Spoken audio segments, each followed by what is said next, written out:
Coming up in this episode of Behind the Sound. Yeah. Oh my god! Yeah. Bro, I feel like I could just sing, you know? Sing something for us. Praise God, been on you, been on you, been on you, Been on you. It's going down, people gather around. Grab a mic, let's rap, it's behind the sound. It's going down, people gather around. Grab a mic, let's rap, it's behind the sound. Junior Rhodes, baby. Baby Jing, baby. Look. Live on Behind the Sound. Red dress, red lips in the sunset. You know I can always tell when you're upset. I don't really want nobody fucking with you. If it's not me, then you know there's something wrong with it. Red dress, red lips in the sunset. You know I can always tell when you're upset. I don't really want nobody fucking with you. If it's not me, then you know there's something wrong with it. Been on you. Been on you. Been on you. Since the moment that we both locked eyes. Been on you.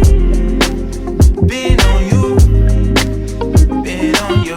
Listen, since the moment that we both locked eyes. Look me in the eyes when we dance, it's a two-step. Put away your pride and pretend we can do this. I just wanna feel how I feel, cause you take away my problems, it's a regular deal. And I can feel the weight coming over me. Shorty right beside me, trying to say hello to me. All I need is you, no I never need no other shit. All I need is you, no I never need no baby, I can make you rock your hips and lock your lips on me now. Passionate and optimist, no rebound. Get a little crazy, I'll make you into my lady and make you a little baby. It's hard to think that you're real. Just hold my hand, I'll take you to the stars. I hate the thought of you and I apart. I feel the way you hold me from the start. I do a little magic, not taking this shit for granted now. I red dress, red lips in a yeah. You know I can always tell when you're upset. I don't really want nobody fucking with you. If it's not me, then you know there's something wrong with it. Red dress, red lips in the sunset. You know I can always tell when you're upset. I don't really want nobody fucking with you. If it's not me, then you know there's something wrong with it. I've been on you from the second I saw you. Ain't nothing post you, nothing matter before you. Red lipstick kiss from your lips, I'm for you. After this, I'm spilled milk, I'm spoiled. Don't fuck with these fugazi fools, I'm in a crazy mood. These suckers ain't nothing, they gonna bore you. So let me take a photo, baby. This moment is so perfect. I'll put you in my story, the algorithm deserves it. You so worth it, I assure you. I could be less of me, I could learn to be more you. Don't want nobody fucking with you, I adore you. Another dude could never do you like I implore you. Whenever we kick it, it's all chill, and baby, it's all real. How long has it been since you've been delivering something you feel? If you feeling me too, word would be so dope. Like RJ and Junior Rhodes, I've been on you. Yeah. Been on you, been on you, been on you, been on you, been on you. Since the moment that we both locked eyes. Been on you, been on you, been on you, been on you, been on you. Since the moment that we both locked eyes. Yeah.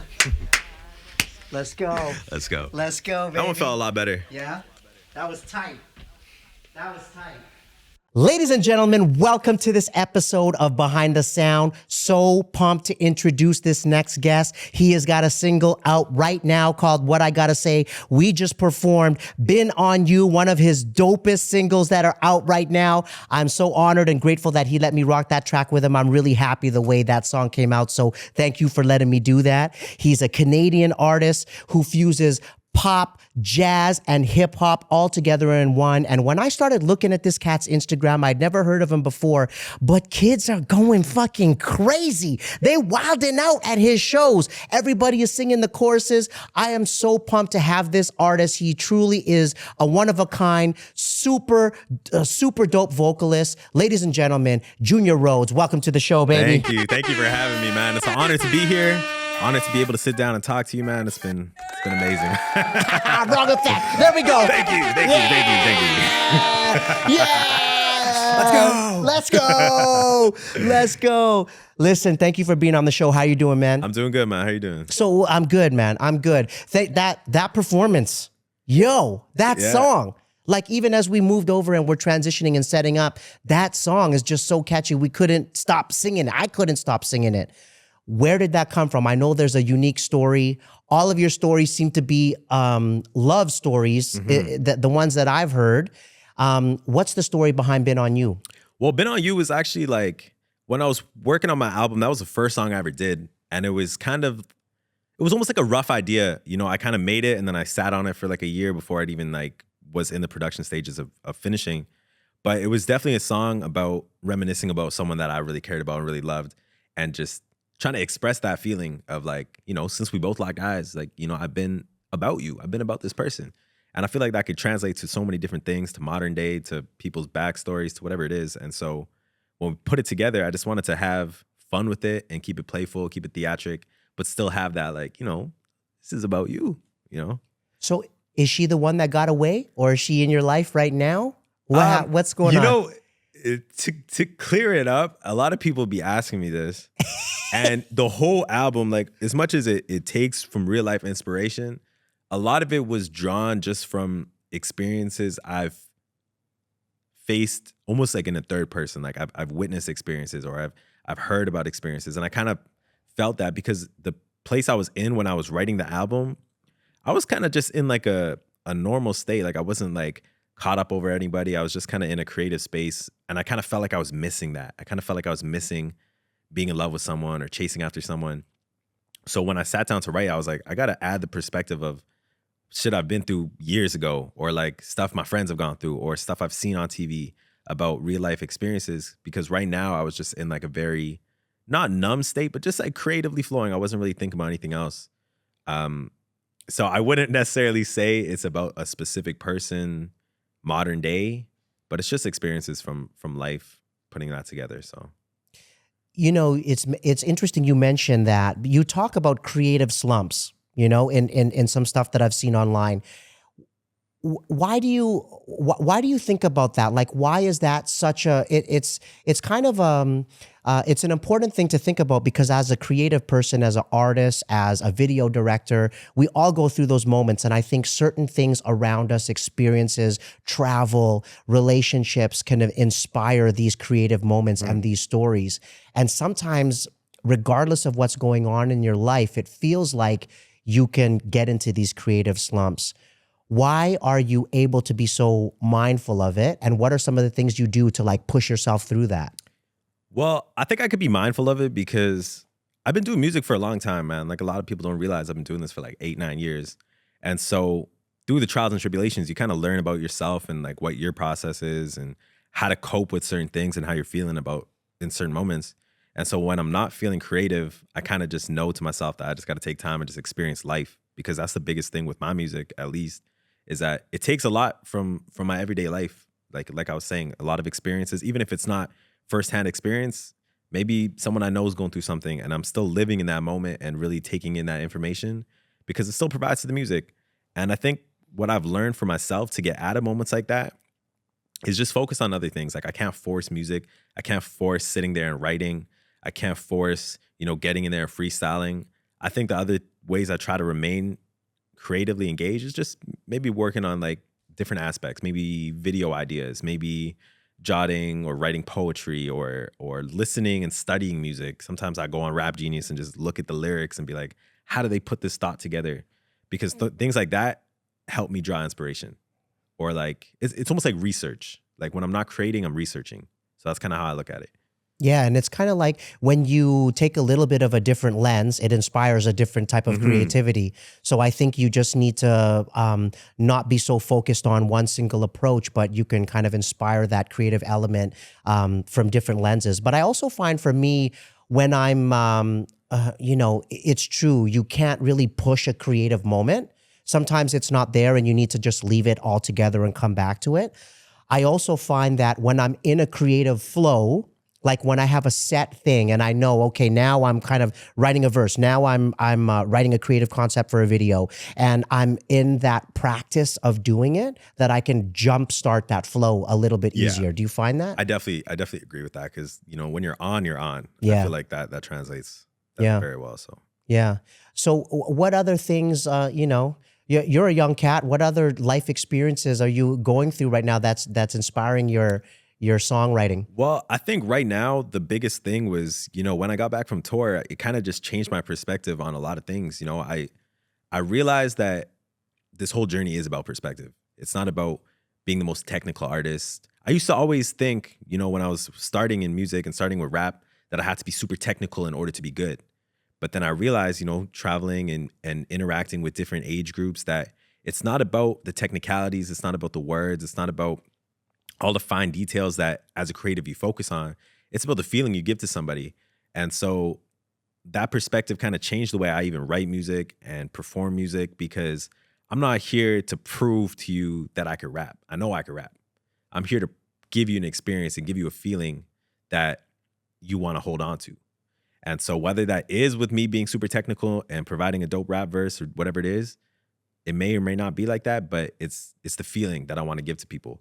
And so I think that's the biggest thing right now. Like when I got back and through traveling and meeting people, different audiences appreciate different things too, like. It's true, yeah. And so that's definitely kind of what's been the forefront of my brain. It's like, okay, these people really like when I do this. I like when I do it, so why aren't I doing it more? Mhm. Why am I focused on all these other things that I thought were important? Like, writing a verse a day. Like, I like doing that. It's good practice, but as long as I could engage these people and keep them entertained and keep them happy, I'm happy doing that. I think that's a small step towards a big goal. So And it's song selection too, right? When you're talking about audiences, Yeah. do you find that something that you think hits an audience doesn't always agree? Yeah. You know what I mean? And that's like part of what I like about myself, is that I'm pretty realistic and hard on myself, in the sense that there's some songs I know I like, Yeah. but I'm like, I don't think I'll actually release this because it's not going to give the audience the same feeling, because it's so personal, so niche to just what I know. And until I explain my story, maybe they won't want to hear it. But Right. maybe if I do explain my story, they will. So it's kind of like a fine line. But yeah, there's a lot of songs that I know I'll make that will just never come out. But it's almost like going to the gym, man. You go, you do your reps. It might not be a good workout. It might not be a good song, but you still got to do it. It'll make you stronger at the end. So 100%. that's kind of how I look at it. And not everything you create is for other people. Exactly. Yeah. Sometimes I'll just jot and write, and it's kind of like therapy, like a lot of people say that, but when you're actually living it, you feel it. And so, yeah, I think that's kind of how I view that stuff. I mean, feeling is one thing, but you're also quite technical. I think when I started looking through your stuff, you could see, I love the fusion of styles that you do, from the sing-songy rap shit to the rap shit to the R&B flow. But you can tell that even though you've only started releasing for what I think is quite short, for 4 years, you can see that you've been working on your craft for a long time. So there's a few parts of that puzzle, I think. Like you've been able to get technical enough that you're comfortable with that, and then you can forget it. You still need to build that skill set to be able to create that motion around it and be comfortable to have not only the confidence but the competence to know what you're doing, to be able to deliver that, right? And I noticed that about you right I think away. that is a very good point, because that's such an underrated aspect of music. And when I look at musicians I really love, they all have that trait. They all have that ability to just hone in on creating the feeling, but there's so much history to what they've been doing that they know they're technical. They know they could write a song. They know they could provide this. And it's just like a beautiful feeling, because, I grew up as a nerd, bro. I was writing lyrics in high school, but like I never thought I'd be in this position that I am now. But I think even that backstory of just sitting down and learning to write other people's lyrics and how they structured their songs, and I think that just kind of pieced into the technicality aspect of it, because there's a lot of years of that before I even started music that kind of led me on the ground running kind of when I got into it. So yeah, there's a lot of things that people can do that aren't necessarily rap or music related that can help them in music.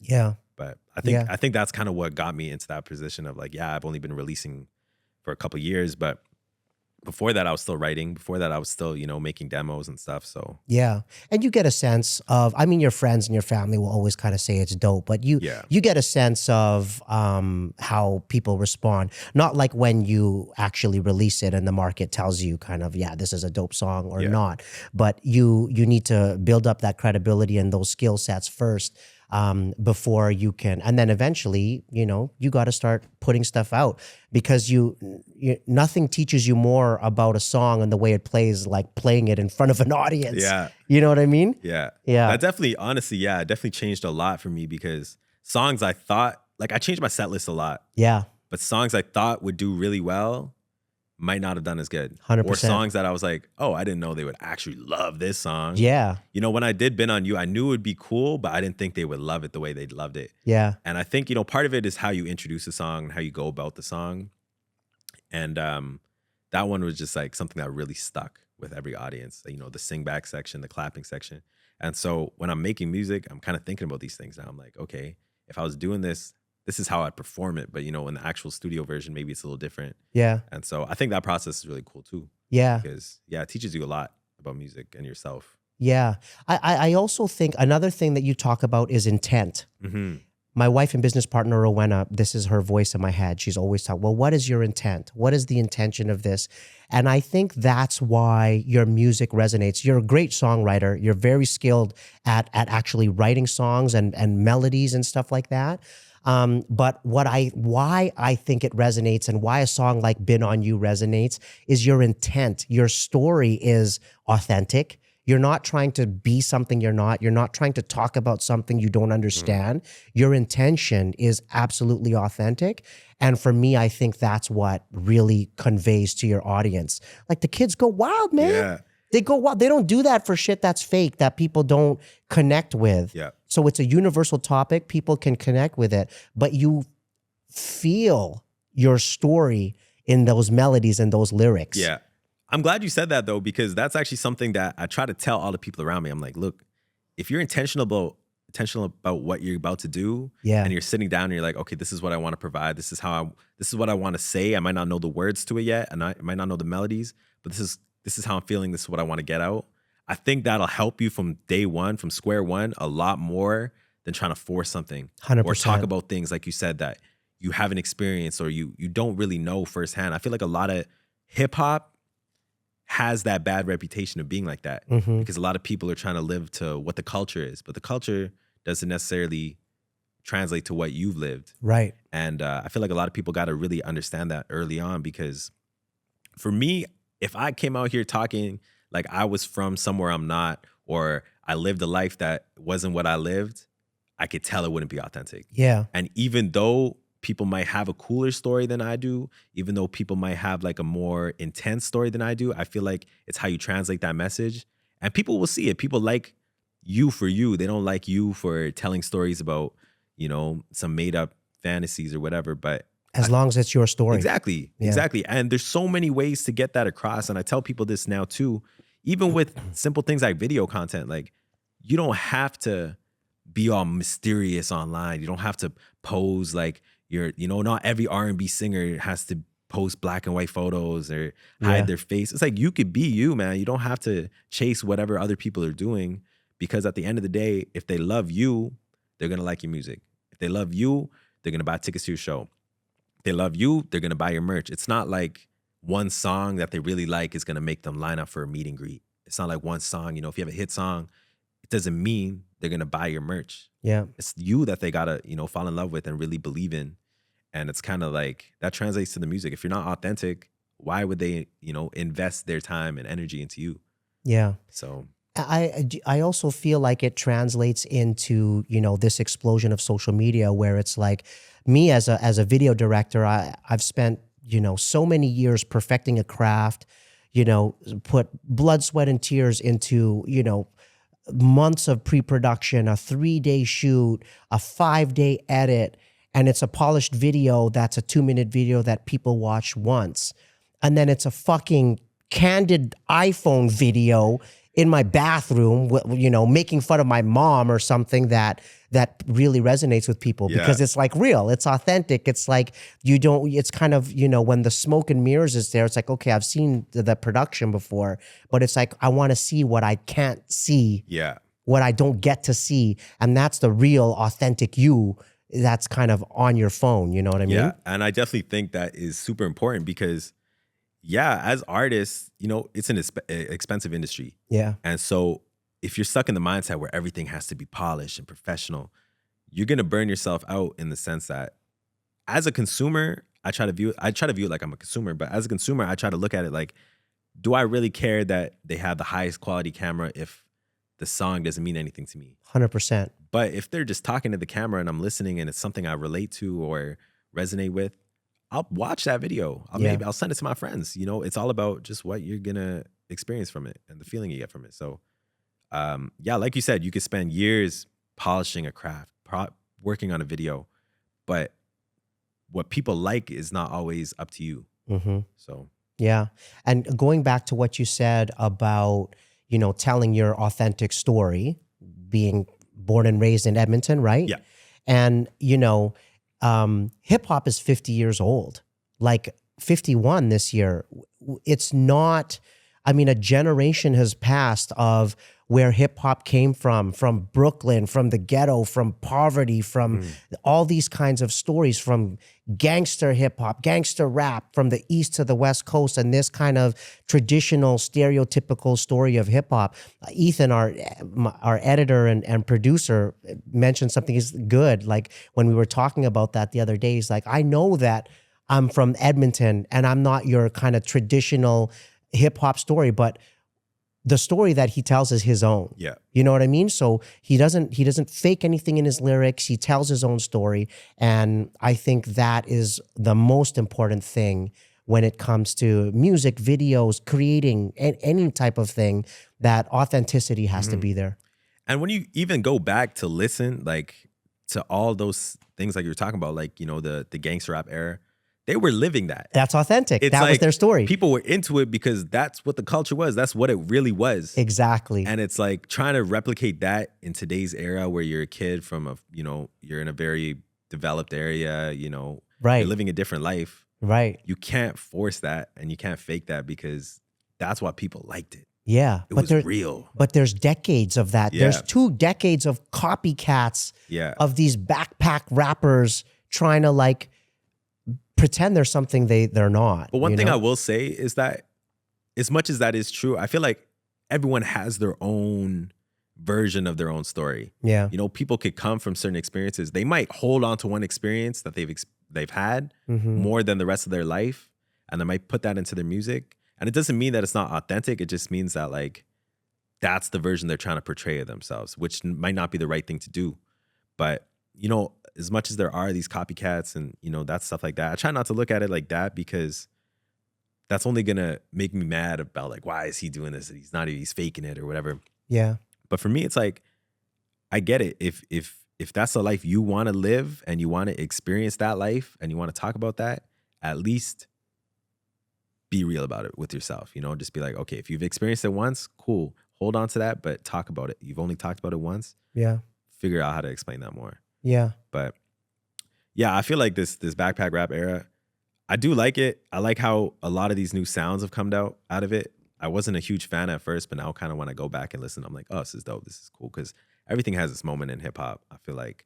And even with my music, I think it's kind of like weird to explain. Like I never really know how to explain when people are like, what type of music do you make? I'm like, I make hip hop, but it's more than hip hop to me. But I don't really know how to explain that to an average consumer. But that's the beauty of hip hop. It's so diverse. Like you can have jazz rap, you can have pop hip hop, you can have trap, you can have, you know, boom bap, whatever it is. But it's all like well respected in its own thing. Yeah. So I think there's a lot of fluidity to hip hop. Yeah. So it's, yeah. Your style of music is quite fluid. I love the way that you infuse different styles and different sounds. You do it really well. Not everybody can, I think, pull off different genres and combine them. But I think obviously you've got a diverse range of musical influence. Where does the creativity start for you? Like you're also an engineer. So did you start writing songs young? Were you into producing first and then it kind of turned into songwriting? Was it singing first? Or kind of like what was that progression for you? Well, I'm not gonna lie, bro. I grew up broke. That's why I had to learn all this stuff myself. Yeah. And I used to rap over like hip hop instrumentals. Yeah. So I go to Nas's catalog, Tupac's catalog, and just rap over their instrumentals just because it was familiar and it was like easy to get into. And the only reason I learned the engineering side is because I couldn't afford to go to a studio. Yeah. I couldn't I would just sit every night on YouTube learning how to do it. I was using Audacity at the time. That I don't even know if that platform exists anymore. I don't even. I've it's never a DAW. even It's like a. It's like a. When I upgraded to Logic, it changed my life. Bro. Yeah. I was like, yo, I Yeah. was using Audacity, and yeah, I just had to learn how to do it. And I feel like it's a good skill to learn because it allows me to try new things. I didn't know I was going to make music the way I do now 5-6 years ago when I first was getting into it, because I was very like stuck in familiar feelings. Like, oh, Nas rap like this over this song. I'm gonna try rapping over like the same way he rapped over it, but with different words. But then it kind of got more widespread when I learned like, oh, I could sound like this, or I could use my voice like this and it'll sound good still, because I could kind of mix it to sound a little bit better. And I don't have to be nervous about going to a studio and being embarrassed and going through that trial and error process. But I think it definitely helped being my own engineer and recording myself and just sitting and taking the time with myself Yeah. to really understand what I'm capable of. And now that I'm a lot more comfortable, I think I could push those boundaries a lot more. And there's probably parts of me that I haven't even discovered yet. And I think You're young, man. that's a big part of it. Yeah. Yeah. Lots of discovery still. But also 8 years ago, let's say call it 8 years when you started making music, there were so many more prosumer tools at our fingertips that weren't there when you started thinking about music. And you couldn't even dream of like spending $2,000 to go to a studio for a couple of days or whatever that looked like, where you could now build a decent studio or get some cracked versions of DAWs and stuff like that for free and have a decent recording setup in your bedroom or in your basement. And start to be able to create these things yourselves. And I think it's created this whole wave of independent artists now that not only with the explosion of YouTube and being able to market and distribute yourself with a click of a button, whereas something before you put out a record, nobody heard it unless you had distribution lined up and you had to figure, well, where do I press this CD? And where do we like all of these kinds of things? Now it's like you get your single ready, you use DistroKid and boom, it's gone and it's distributed worldwide. So how is that? Has that been a good transition for you? Do you think it's like easier? What makes it easier? What makes it harder to put out music today? I think it's definitely the most accessible it's ever been. There's kids that are recording phones or songs on their phone, Bro. and it's sounding good. Like you could do a lot. Ethan produces his whole shit on his phone, man. I don't Literally. even understand. It's like the accessibility is so there, and it's almost like there's no excuses to not try in this day and age. Like, back then when I first started, I was probably one of a handful of people I knew that were making music in Edmonton. Yeah. And like there was, a couple people I heard about that are still doing music, which is really good. But at the time it was like kind of like something that wasn't common. But now I've seen that, with the accessibility that it's available to everyone, which is a good thing because it gives everyone an opportunity, but it's also a bad thing because now like, not a bad thing, but now the competition is just so cluttered. Yeah. And there's just so much noise and clutter in it. It's almost hard to be like, oh no, but like this guy's actually dope. Like you should actually listen to this guy because these other guys are, they're just here just to do it. But this guy's actually really dope. And so I feel like that's kind of like the heartbreaking point. Like the breakout point is a lot harder to get to in today's age. But I do think it's more accessible than ever. And I feel like as an artist, there should really be no excuses. Yeah. And I hear a lot of people talking about this because I've heard this over social media for the last few months. And it's people saying, I didn't sign up to be a content creator. I signed up to be a rapper. Or I didn't sign up to fight an algorithm. I signed up to be. And I sat back and I was like, what do they mean by this? Because as an artist, as an independent artist, as a rising artist, if you're serious about this craft, why are you making an excuse about a 30-second video? How bad do you want it if you're not going to make a 30-second video of yourself rapping your song? Are you not proud of your own music? Like, that's kind of how I look at it. I'm like, for me, it took a lot of getting comfortable, and I'm still, getting more comfortable with it. But the thought of it makes sense to me. I'm like, okay, I have to do this. I don't care if it's not what I want to do. I have to do it because I want this. But for people to be like, I don't want to fight against the algorithm. I don't want to be a content creator. It's like, it's part of your life. You have How to are you wear going to those be on hats. stage? Yeah. How are you going to go on stage if you're scared to put yourself on a camera for 30 seconds? How are you going to sit down and do an interview or a podcast if you can't even sit with your camera at home and talk to the camera? Yeah. And it's almost like people are making excuses not to go 100% because maybe they're embarrassed or maybe they're worried what people around them will think. But it's like, if you're really believing in yourself and you're 10 toes down for yourself, there's no reason to not be doing those small things. It's very simple because I look up to Russ. Like, Russ is one of my favorite artists. 100%. And he explained it very well. He's like, a 30-second video can change your life. Why are you going to sit back and focus on, I didn't sign up to be a content creator when that could be the game changer for you? And so I don't know. Yeah, that's kind of just how I feel about that. I think there's a lot of aspects of being a musician. There's more aspects of being a musician than there were when I first started. Like, you know, you kind of have to know a little bit more. You have to be more diverse in your content. Like, content's way more important now than it was when I first started, for sure. Yeah.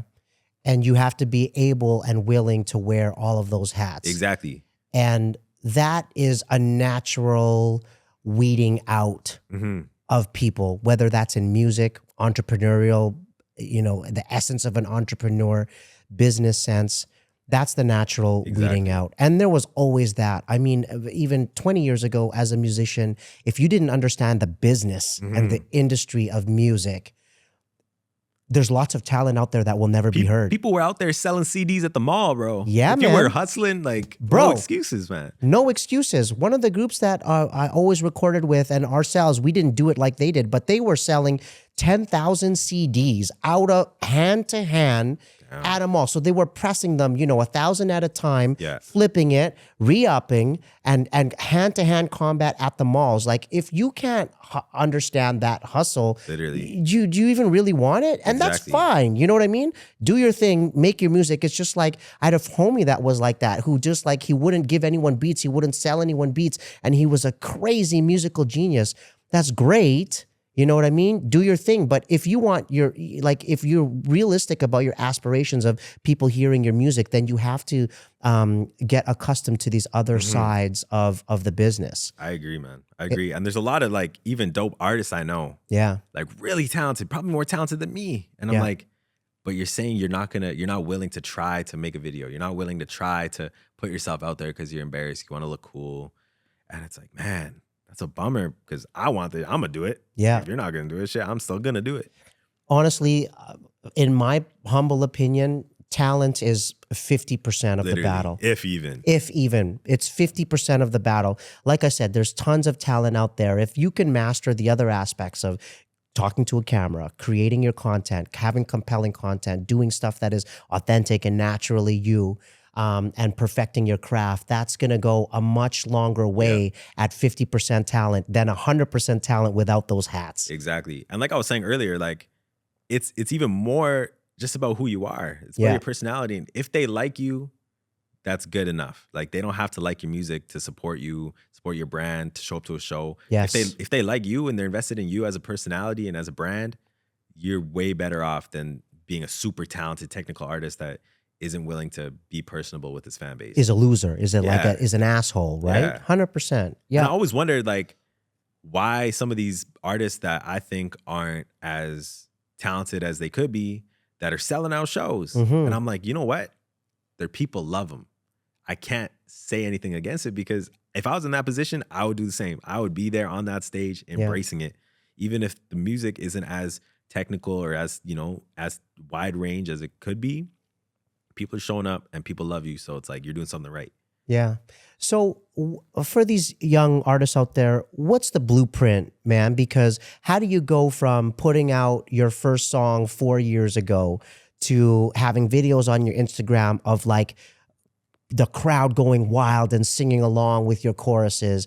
Was there like a breaking point for you, or was it like a series of milestones that you can pinpoint that you could advise other artists on the important things to focus on? Yeah, I would say honestly, man, like I've been stressing about, I've been doing this for 8 years. It wasn't like an overnight thing that things just started changing. It was a product of like slow, progressive wins. You just got to keep your head down and be like, okay, you got to accept that win. You got to celebrate that win, but you got to keep focusing on the big picture. Because if I sat back and, here, I'm gonna give you an example. One of my biggest songs today still came out in 2020. And when that song came out, I was like, oh, I made it. This is dope. I'm going to be up. And then like after that, like, you know, it kind of trickled back down. It kind of went back down to reality. Like that one had a big spike and it did really well, but then it kind of went back down to reality. And I was like, I'm not that big of an artist because like that song did really well. And it was like, it was a small win. When I reflect back on it, it's a small win. It's like, okay, that was a good step because it was a good song. It showed people I can make music, but I had to be consistent and show up every single day. It was a lot of like, you know, you can't just expect it to happen in one day. You can't expect it to happen in a month or a year. It takes a lot of planting seeds and watching them grow. And you have to nourish every seed you plant. Because like you could say you're planting a seed here, you're working on this aspect, you're working on this relationship and growing this network. But if you're actually not doing anything to actively do that, it's not really going to do much. And then so in the last, like, I want to say 2 years, maybe a year and a half, things started to really look good for me, but it wasn't like one of those like, oh, I made it. Yeah. Because it was like, oh, small wins. Okay, this is happening. This is dope. I've been doing this for a long time. This is good to have this recognition. And then the next thing will happen. And then it was the start of 2023 when I got invited to do Juno Fest that I was like, this is really dope. You know, I've been doing this for a long time. This is a really cool moment because I didn't think I would be applicable for this even. I didn't even know this was a possibility for someone like me. I'm still on the ground, you know, I'm still walking, I'm still running on the ground. I haven't taken off yet. And so to have moments like that, it was like, okay, now people are kind of looking at me a little bit more serious because why did he get this opportunity? But they don't know, bro, I've been doing this for so long that, you know, I just kept my head down and kept working. And then that led to the next moment. And then the next moment led to the next one. And then started this year, I'm fortunate enough that Northside Baby, who's like a good friend of mine, he's been doing really well too. I've been sitting with him since the start of his career. We've been friends for like 6 years.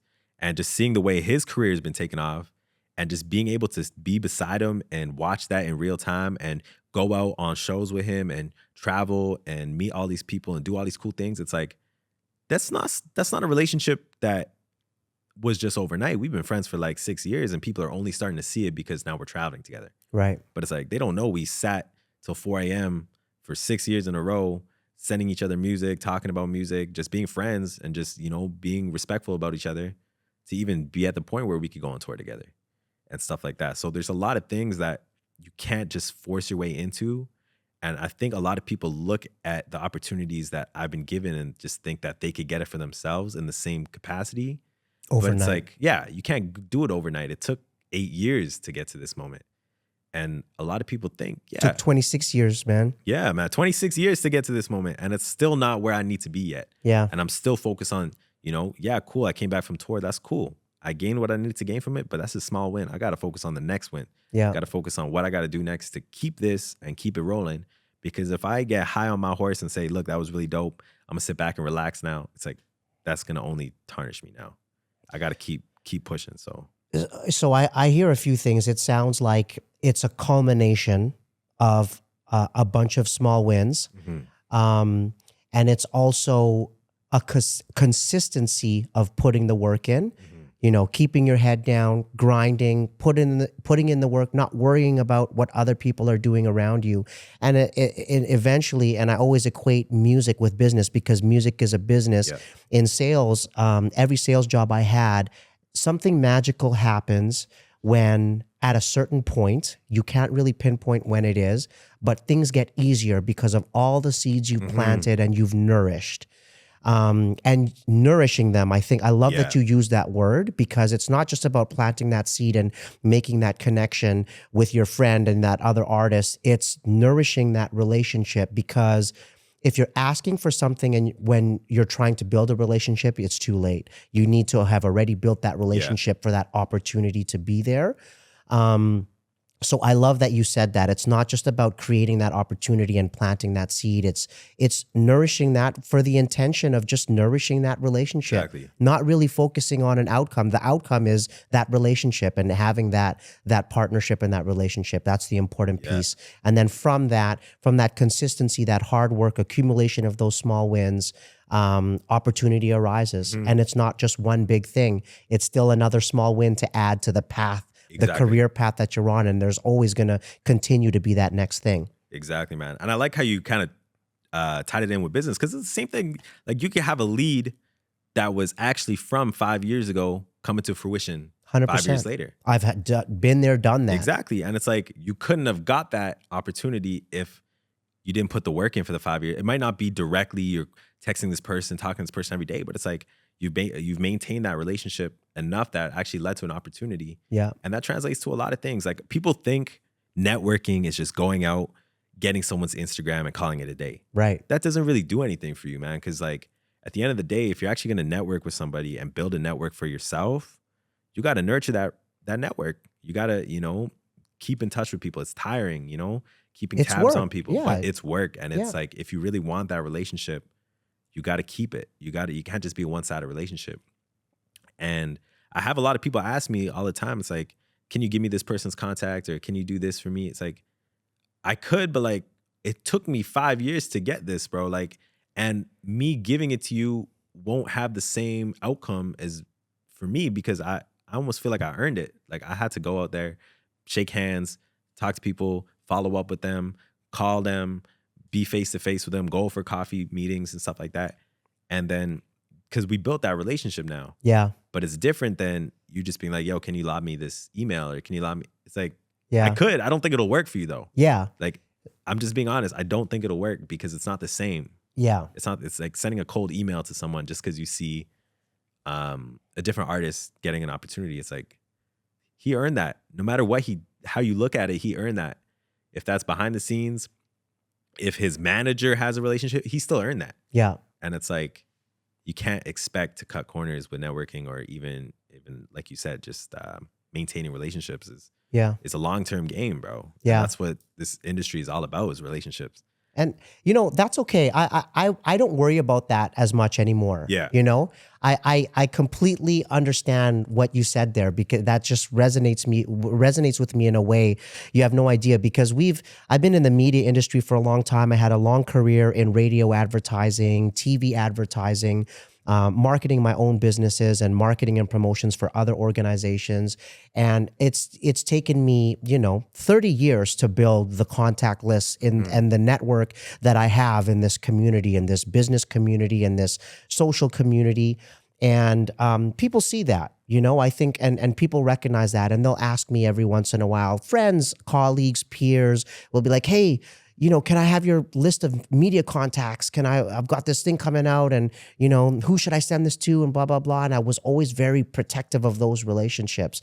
But what I love about what you said there is it's not going to do the same thing. It's like me having an A7S III and someone else having an A7S III. I don't care that you have a great camera.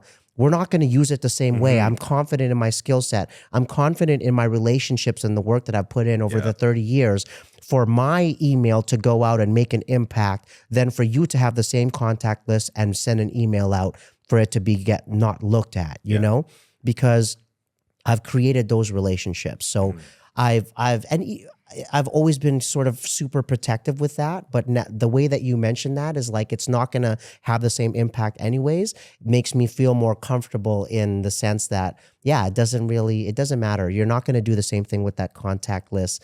Even, B-roll footage or like footage from my camera is another thing that I look at. I was always very protective of that. Like, well, what are they going to do with that? What, it's not going to, I want to be the one to edit it and kind of, what if it looks like crap after the fact? But you know what? It's your thing. Do your thing with it. You know the work that I can do with it and the relationships that I have, and I can be comfortable in that enough that I know that it may or may not have the same impact, right? Yeah, man. No, I love how you said that, bro. It's very much like that. It's very just like, even in music, there's so many overlays. Like, there's so many, especially in a city where the music scene sounds super big. Everyone knows each other. Yeah. Everyone has different experiences or relationships with other people. And it's like, if you don't actually nurture the relationship, it's not really going to be a relationship for you. It's just a contact, just a person. Yeah. And no, I like how you said that, bro. That was Thank you, man. You too. relatable. Yeah, absolutely. Yeah, that completely resonates with me. So what do you think, going on this tour, tell me what that was like. You said there was again, this snowball effect from city to city to city where kids were catching on, audiences were catching on, and kind of towards the end of the tour, more and more people knew the music and were singing songs back to you. Because, I've been in situations like that. It's so like mind-blowing and flattering to me when somebody knows the lyrics to your song. So what was that like for you to be going on tour and having people sing your own music back to you? Yeah. So when it first, I'll kind of start from the start, man. When we first were like, okay, we're going to go on tour, Northside Baby sat me down. He's like, yo, this is kind of the opportunity. It was 4 shows. Yeah. It was 4 shows in Manitoba. One was at Winnipeg and just some other surrounding areas. And he was like, he believes in me too. I believe in myself, but he believes in me. He's like, man, like, I think it would be really dope for you to be out there. That's I good. was nervous because You need people around you to support you like that too. Exactly. And also believe in you and lift you up. he's probably the most humble and like supportive person in my active life that I could like count on. If I send him a demo, he's not gonna be like, yo, this is fire, 100%, bro, keep it. You're He'll gonna be keep like, it real with you. yo, like, I think you could hit that line better, or anything like that. Yeah. But just because we have that relationship. Mm-hmm. But anyway, so it started off at 4 shows. And I was nervous. At the start, I was kind of like, these people don't really know me. We've made TikToks together. They might know my face. They might know a little bit about me, but they're here for him. And I kind of understood that and my role. I knew some of them liked me, like I said, from the content, but I didn't know if they knew the music. So the first couple shows, the first show we did was actually the biggest show. It was probably like 500-600 people in Winnipeg itself. And that was dope. The crowd was lit. They didn't necessarily know the words, but they were engaged. Like, it wasn't like I needed them to know the words for me to think they're having a good time. Like, I knew they were having a good time. Yeah. But as it went on, it started with 4 shows. And then all of a sudden, these other places, once they saw we're posting these videos and with these kids and we're with these adults and we're talking about real things.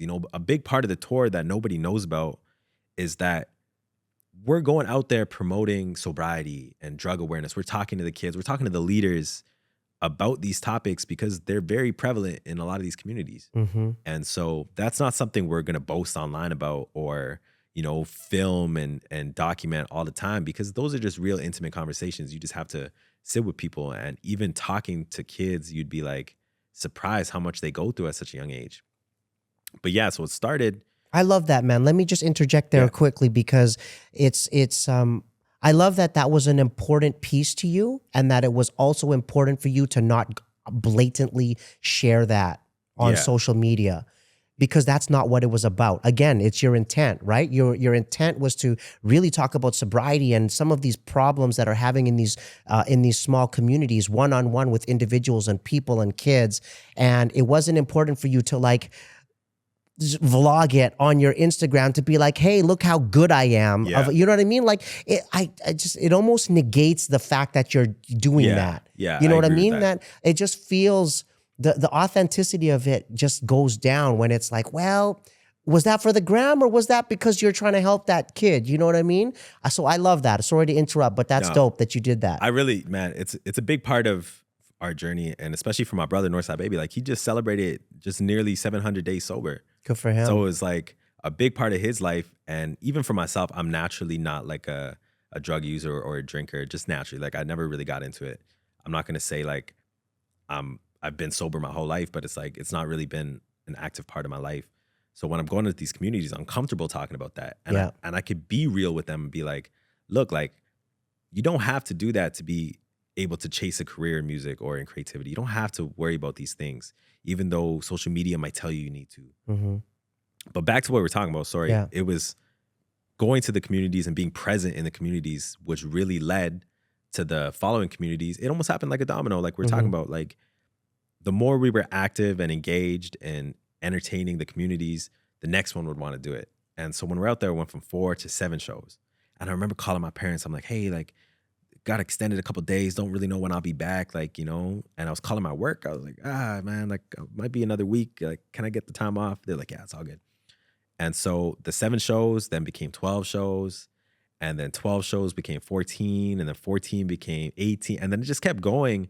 And it was a little challenging because I only packed one suitcase. I'm out there recycling fits. They're wearing clothes different ways. I've never worn them. Yeah. It was kind of just like, oh man, like, I'm going to post a video wearing the same fit I wore last night. Yeah. It was just kind of like, but I realized it was never about that, bro. Yeah. Like we just said, it was about being actually present in the communities. That was more important. It was more impactful than the music. The music was just kind of a bonus to entertain them. Yeah. But the real reason and the real blessing about being there was that you can actually speak and understand their stories and give perspective, because they're looking at me and they're looking at Northside Baby as role models. Mm-hmm. And it really dawned on me that to really be present in that role of a role model, you got to live what you say.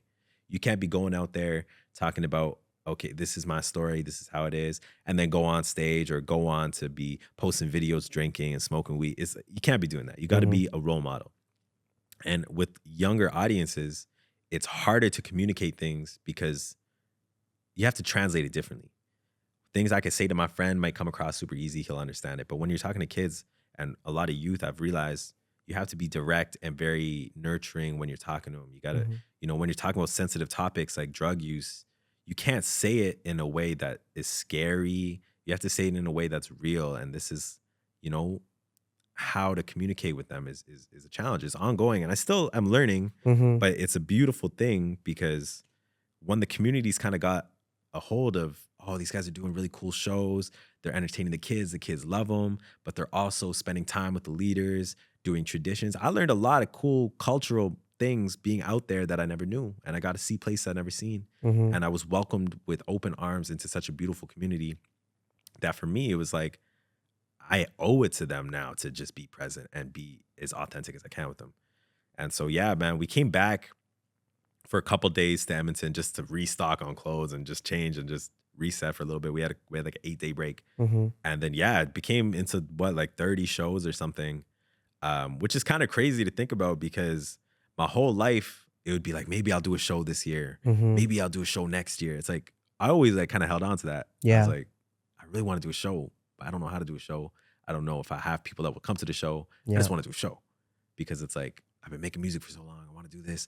Oh, I want to open up for this artist. Those opportunities are cool, but being able to create an opportunity for yourself was a beautiful experience. Even though like, some places they'll have like 60, 70 people. Some will have a couple hundred. Yeah. Those people that are showing up for you for a reason. You still have to give them 100%. Yeah. But it was a cool journey, man. It was really cool being welcomed into communities because for me, I've only been to maybe 1 or 2 reservations in my life. And we went to a lot. We went to visit a lot of communities, a lot of places that don't really see artists come through, first of all, but they don't really see a lot of exciting events like a music concert.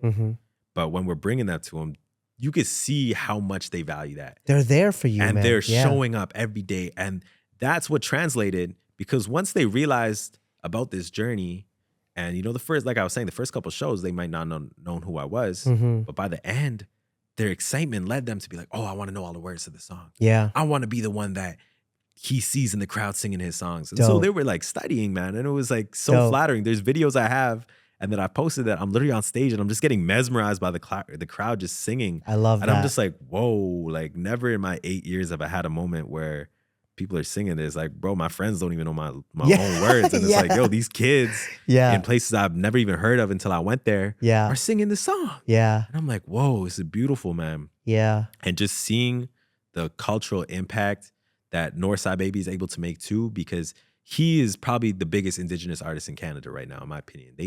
He's like Drake, bro. He is, on the right path.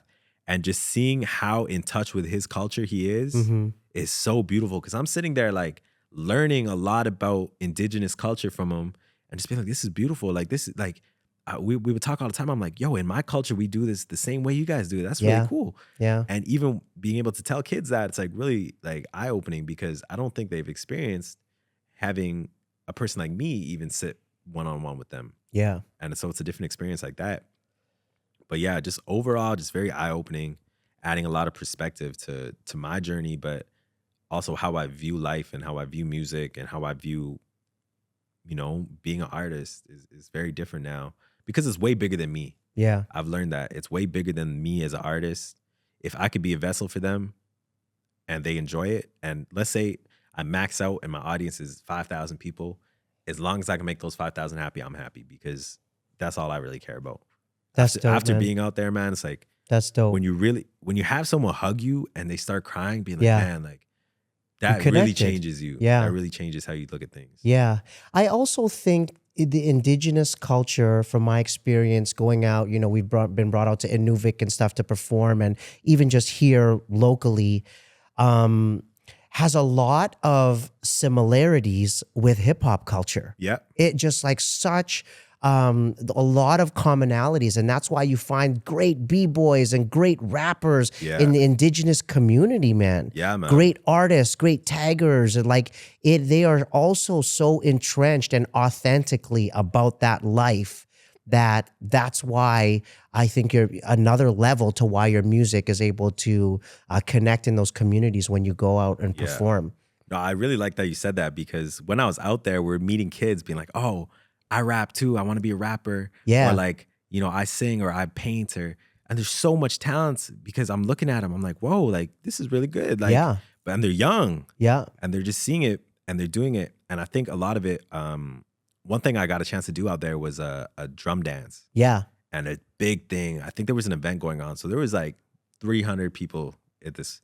And I was just in the center of it, just learning how to do it and embracing it. And it's just like such a beautiful thing. And then when I tie it back into hip hop, I'm like, growing up around instrumentation and culture that really embraces music and ceremony, that is a beautiful thing. Yeah. Like I wish I grew up more in my culture that did that because my culture has a lot of that, but I was the first in my family in Canada. And so when we kind of got here, we kind of strayed away from those traditions as much just because we didn't have people around us to celebrate with. But when I'm seeing that and I'm participating in that, I'm like, wow, like this is really cool. Like this is a lot of culture and a lot of, the drums and people dancing and the rhythms they're able to create and the notes they're able to hit and like their singing and their chanting is very powerful. There's a lot of power in their voice. And I thought that was really inspiring. I was like, whoa, like it's different seeing it on TV or in a video than when you're right there and you're feeling the vibrations in your chest. Man. And it's like, whoa. I've had an Aboriginal drumming group of like 8 or 9 people in the booth one time. It is one of the most impactful moments in all of the recording I've done in all my life. To hear those drums live in the booth through the microphones in headphones and have them look at them through the window was just next level. Yeah, you get mesmerized. It's crazy. And I think hip hop is so drum driven, right? And I think that's why another commonality that really translates is that super drum driven, throat singers, vocals, melodies, chants, and all of these things that are ceremonial and traditional in the indigenous culture is like so much commonality with hip hop. I love that, man. That's really dope. Thank you for sharing those stories. Like I think, your intent, your consistency, your grind, your talent is yielding the success that you deserve. It's really dope to see you going out there and creating those opportunities for yourself.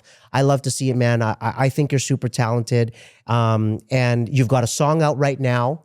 I want to hear a little snippet of that. Ethan, pull that song up, have it ready. Let's give us a little snippet. Give me what's the title? Give me the breakdown of how the song came together. Maybe a little tidbit about the production of it that people might not necessarily know. Give us a little BTS. I think when I made this song, I knew right away. I was like, bro, I remember texting my friends. I was like, yo, this might be my best song. Like I literally called my friends. And the night it was made, so I'll give you kind of a backstory. I was at the studio and I was kind of just drafting ideas. And then this one idea kind of came to my head and, it came to my head and then I went to the studio. I was like, I have to get this idea out. Yeah. And I could record at home, but a good friend of mine owns a studio, so I'm able to kind of go there if it's available. And so I got there and I was recording this idea. I was like, whoa, this sounds sick. I was like, this is amazing. It's my favorite song, best song I've ever done. Yeah. And then so what happened is I called my homegirl Tia up immediately. So this is about 6 p.m. And I call her. I was like, hey, after work, can you come to the studio? And there was a client at the studio, so I had to leave around like 7 or 8 and then come back at like 11. But so what happened is I grabbed her, took her back to the studio at 11 o'clock. I was like, this is exactly what I need you to do on this song. I was like, everything is laid out. Just do this. I think it'll sound really dope. And she put her own twist to it. She did it. She put some vocals over top. I was like, this is perfect.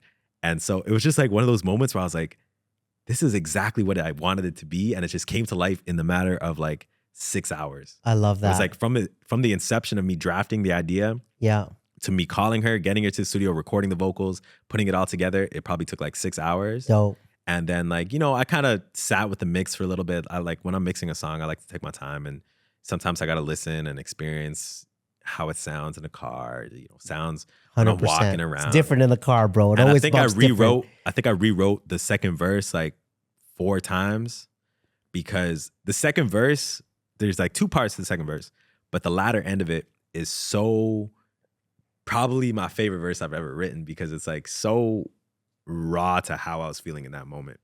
And we'll hear it if we pull it up, but just Yeah. Okay, well, we got to get to at least the second verse We of got it. it. So let's hear it. This is It's not too long of a song. It's about 2 minutes and 50. intro the song. Yeah. Let's get to the second verse of it. Feel free to perform along a little bit with Okay. it. Okay, give us a I'm little. just gonna vibe with that. Yeah, The yeah. thing is, when I'm making music, I listen to it so much that I'm like, by the time it's out, I'm kind of sick of it. Yeah. But this one, I'm like, Mama, turn this shit on. I was Yeah. like, yo, play this right now, man. This shit's hot. And so I love this song because it's like, I feel like it really embraces me as an artist and my genre as an artist and my energy as an artist. I feel like this is like the perfect song for people to be like, what kind of music do you make? I'll be like, listen to this one. Let's go. So this is What I Gotta Say What I gotta by say. Junior Rhodes and Tia G. Out right now. Out right now. Out right now. It's gonna be crazy. Let's hear it.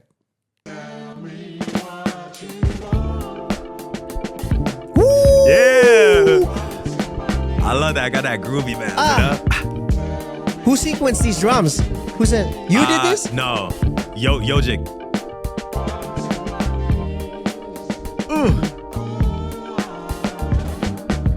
I know I got some troubles with commitments.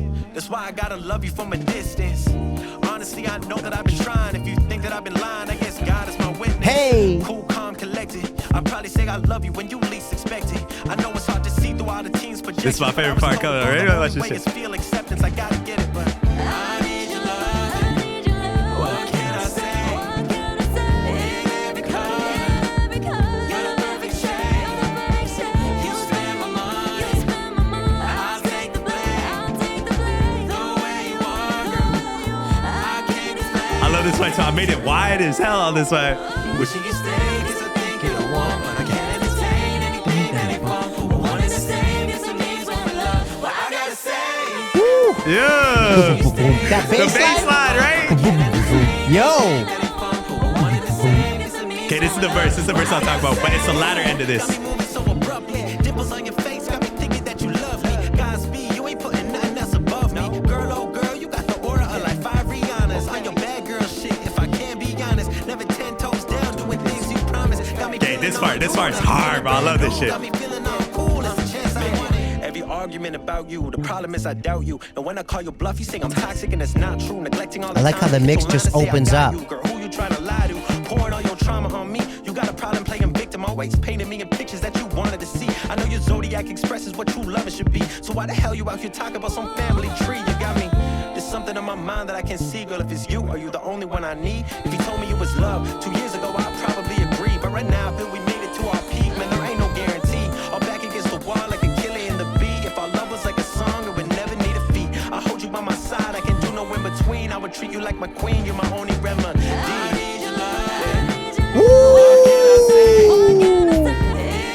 Wow. Yeah, bro. I love that shit, man. I love That's that a shit. banger, bro. I honestly think like this is the most freeing and most fun I've had on a song in a long time, bro. And when I made it, I was just like, you can feel that shit. Cause I think you don't want, but I can't edit. Yeah, it ain't fun. Hey. What did it say? Tia G, Filipino Tia G? Yeah. Let's go. Yeah. Shout out to Tia. Yeah. You know, she's been like a close personal friend of mine for like 2 years now. Oh, wow. And so when I made it, I was like, Tia, you gotta come to the studio. Like, I need this. Like, this is the one. for Let's me. go. And I was like, yeah, it came together really well, man. And when I was She's writing got that a nice second vocal verse, on that. oh, perfect. And it's like the part I liked about it was that I knew I didn't want it to do too much. Yeah. I didn't really know how to communicate with her. Like, look, it's not like I need a verse from you, but can you just help out? Like, I think it'll sound really good if you sing along. And then she did her thing. Yeah. And then she's like, I think we should do some ad libs or some runs. I was like, Let's go. please. Yeah. I was like, please. Yeah. You know Yeah. how to do this, not me. You know, Yeah. I was like, you can sing. And Nice, so, yeah, man. it just came together really well, man. But yeah, bro, second verse is like my favorite. That's fire, bro. man. Out right now, baby. Yeah. Out right now. Well, I gotta say, man. Listen, what I gotta say, I appreciate you being on the show. It was an honor rocking been on you with you yes, sir. to start this episode off. That's a banger for me, man. I really love that song. Thank you, man. I've been bumping it hard and trying to like, when I heard it and I heard your verses coming in and out of that sing-songy rap and just like how hard you went on it, I was like, fuck me. Like what? What I really had to focus and come correct on. I was like, But you yo, did, though. Thank you, You man. did. Thank you. I tried my best. I tried Yeah. really hard. I'm like, I really got to represent. I can't come off whack next to this guy. This guy is fucking legit. Man. So I appreciate that, I man. appreciate you having me, man. Thank you for coming on the show. Listen, Yeah. that brings us to the final segment that's going to play us out on this show called Studioki.